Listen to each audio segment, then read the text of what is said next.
Hey everybody, Shane Tamura is a name that you now know that belongs to the shooter that was involved in the deaths of 5 people who worked at 345 Park and the headquarters of the NFL, the NFL 45 Park building, and the headquarters of the NFL, the NFL 45 Park building, and I should say.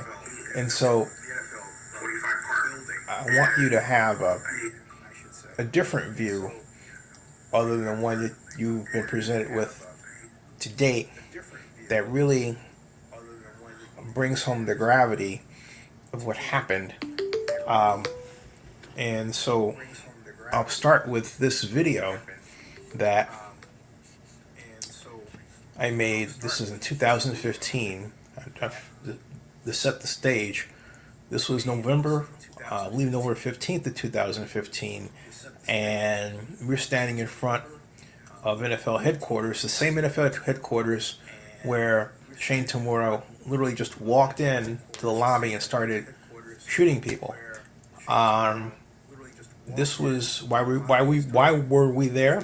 Myself and Jason Cole in a Bleacher Report and others, because the NFL is having a meeting of the owners where they are asking representatives of the city of Oakland, the city of San Diego, and the city of St. Louis to come and present their case for maintaining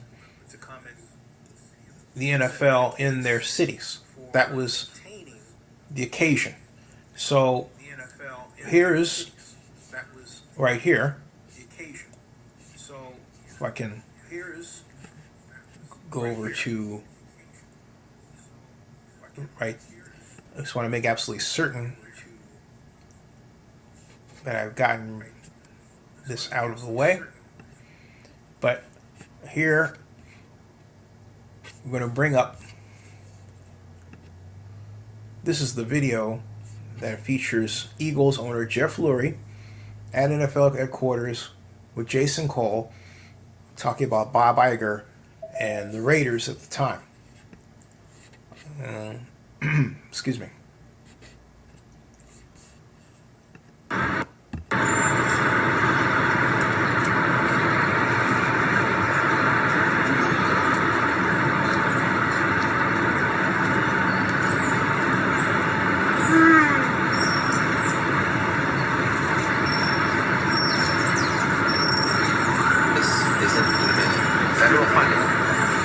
So we're out here. That's hey, how you doing, Jason? That was Jeff Lurie walked in the building, and we're out here hoping it doesn't rain. There's the legendary Jason Cole. How you doing, Jason? I'm good. My legendary status has not changed. It was non-existent before, and it's still non-existent. So what do you think about today? The announcement on Bob Iger? Yes. Specifically, I think that's a very serious person that the NFL knows how to work with. I think that legitimizes the Carson Project. Or is that enough to get it done? We'll see. I mean, it's obviously a very strong move. And it's not a PR move. It's a legitimate. This is a savvy business guy who understands. This is what we want. This is how we do business. This is what's going to appeal to fans and make the fan experience in Los Angeles top notch, and will assuage fears that Mark Davis hasn't done these kinds of projects. I mean, that was one of the biggest concerns they had about the Raiders is that, look, Mark's a nice guy, he's done a good job trying to turn the team around here, but he's never done this. Right. Now you bring in Bob Iger, who, look, I know he has an option to buy one of the two teams. It's going to be the Raiders. Yeah. This is the investor I've been talking about, for weeks, and that they've been hinting. You think he'll mate it with the Disney brand in some kind of way, because like what they do with the Anaheim Mighty Ducks?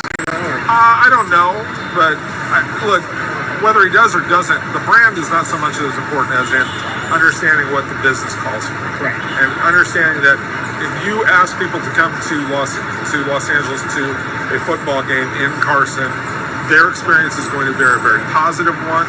Their experience is going to be fun. It's going to be everything that they expect. Because you go to Disney World, you go to Disneyland. Yeah. Okay. You ever have a bad time? No. No. No. Never. No. It is customer friendly. So that's what they do. He's Jason Cole, Bleacher Report. Thanks, man. Yeah, so that was Jason, and giving his always valuable view. And then we waited just a little bit later, and the idea there is to try to get an interview with an NFL owner regarding the whole situation in this instance with the Raiders and with the Rams and with the fact that LA doesn't have a team, and with the Chargers. And so we wait around to see who comes up and who's going to go by. And then there are other people that you either encounter or try to encounter. For example, here's the late Houston Texans owner, Bob McNair, in passing.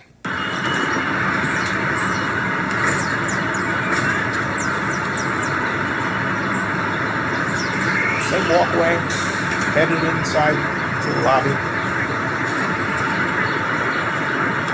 NFL headquarters. There he goes. You know, that's Texans owner Bob McNair. He's just entering the NFL headquarters here at 345 Park Avenue for a meeting with other NFL owners and with the presenters of stadium plans for Oakland, San Diego, and St. Louis. It's right here. All right.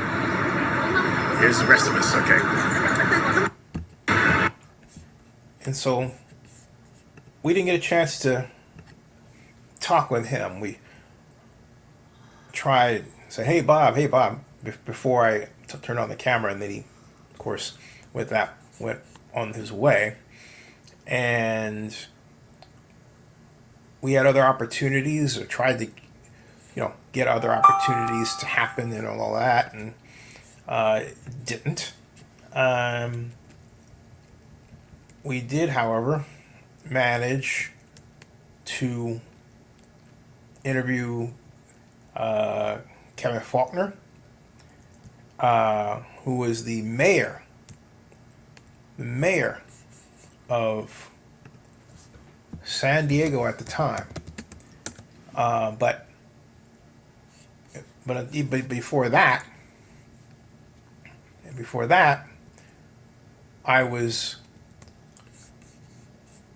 also waiting for my god sister, Oakland Mayor Libby Schaff, who decided she was going to big time me and not give me an interview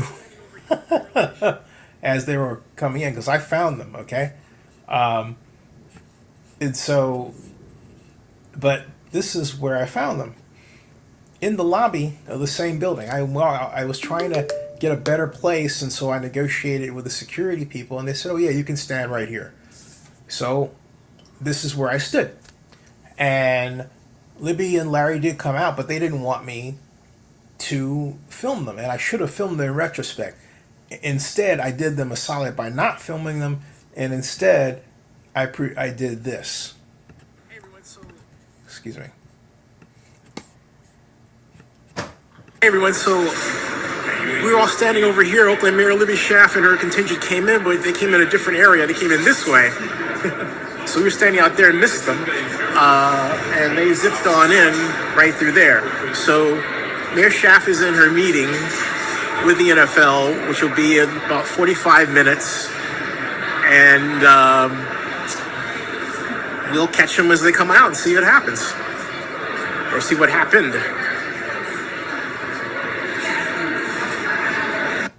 Hey, and so that's what we did.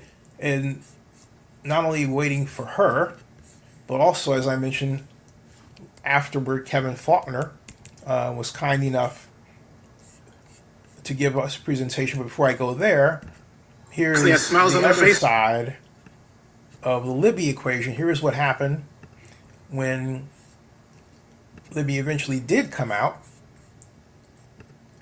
Here. They had smiles on their faces, and there they go. It's the Oakland contingent, and they just gave their presentation to the National Football League, and I can tell you that they said it went well.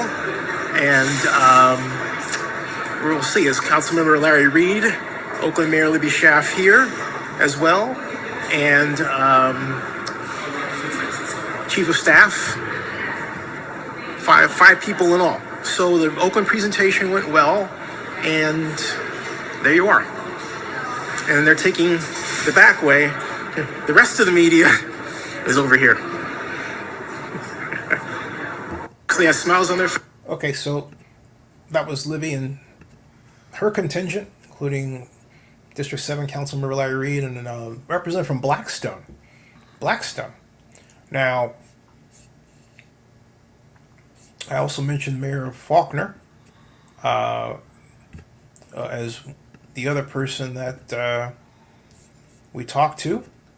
We have. And we did. We had to go the other way, to go out of the lobby, right?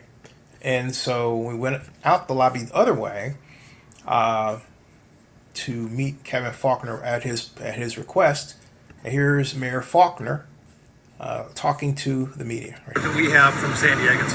Can you appreciate the Chargers' position where, by going down that path, they could end up without a stadium in San Diego and then without a spot in Los Angeles? It takes commitment to work together. Look, I've said on many times, and I strongly believe this, when we work together, we can achieve great things.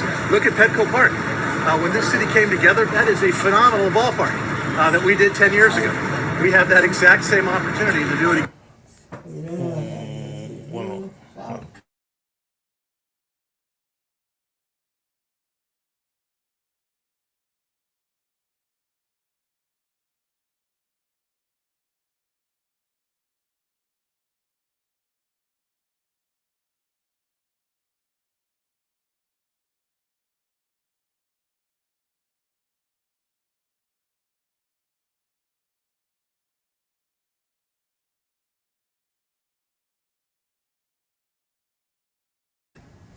Okay, we're back, folks. Just had to.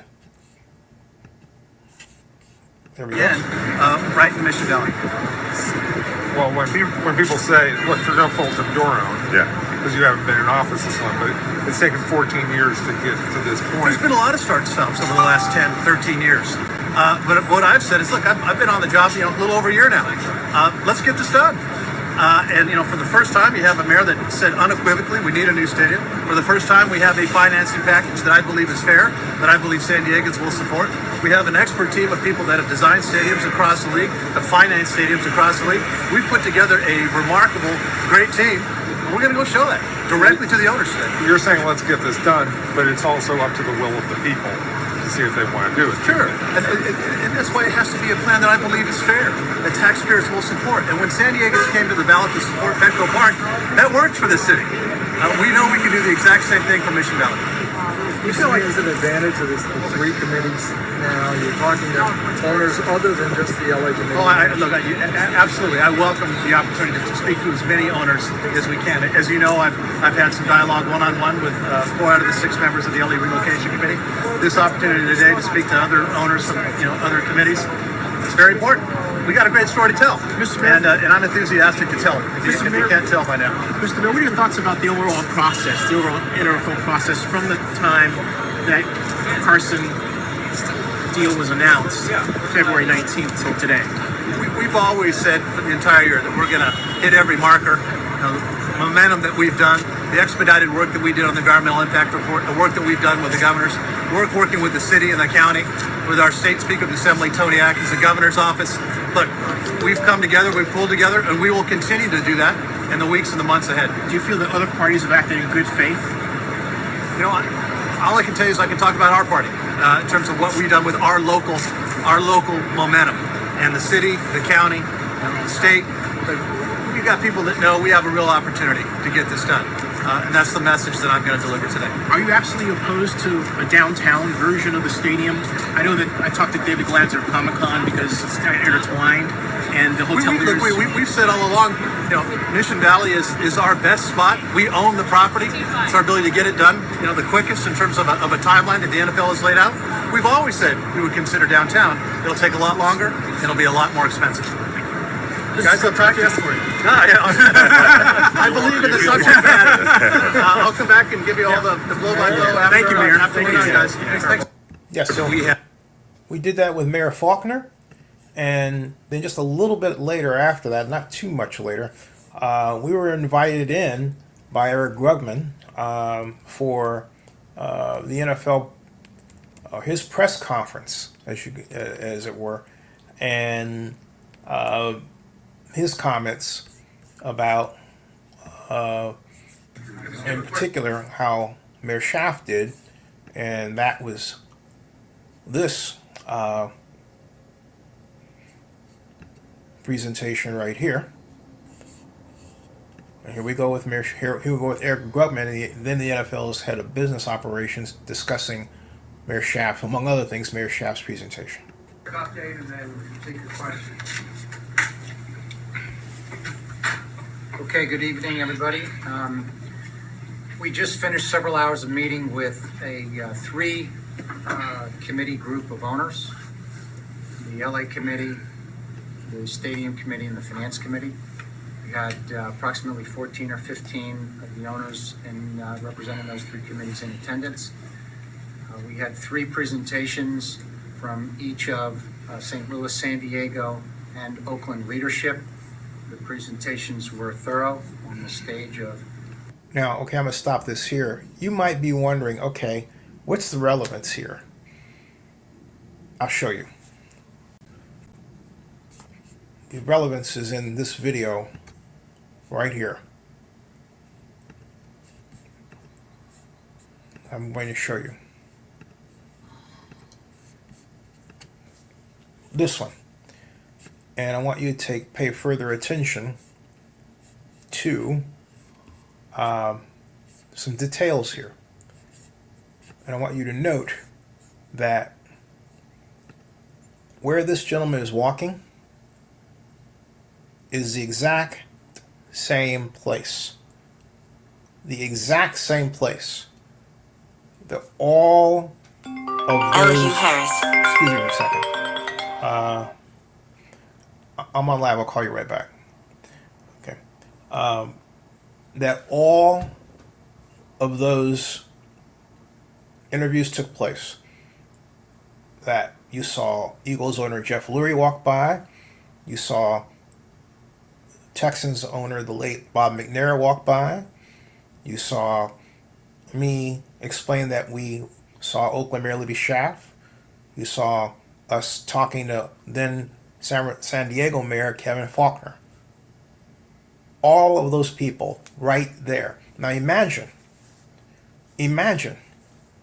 if these 2 points in time were brought together in such a way that this New York City gunman decided to take that walk at that time. We may very well have been the people he shot, either outside in that area or inside near the elevator's entryway. My point is that we take our safety for granted. We're out there doing our jobs. We are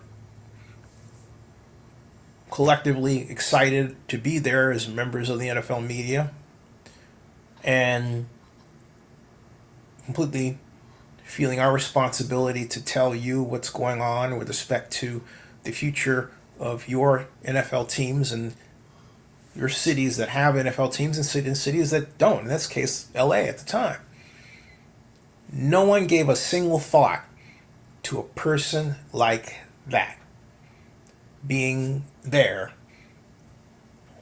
walking in, and yet the one thing everyone would have seen was this gun. Okay? So we have to, first of all, begin to just appreciate how nice it is to have those freedoms, but also how important it is to maintain them. And we maintain those freedoms by having the proper protection. There was no security outside. And yet everybody knew this was a very special day. Yet these owners were walking in, and you saw it, unaccompanied by any escort. There was no check-in place that was secured. Nothing. They just walked in like it was every other typical day in New York City. Because for them and for us, for our practical purposes, it was a typical day in New York City, except for why we were there. All right? Fans knew we were there, but you didn't have fans rushing the dates. They were, because of the time doing their work and everything else they had to run their lives. But not this guy. Not today. This guy took special time out. We could have been his victims. As it happened, 5 people, including an NFL employee, were his victims. The NFL employee survived.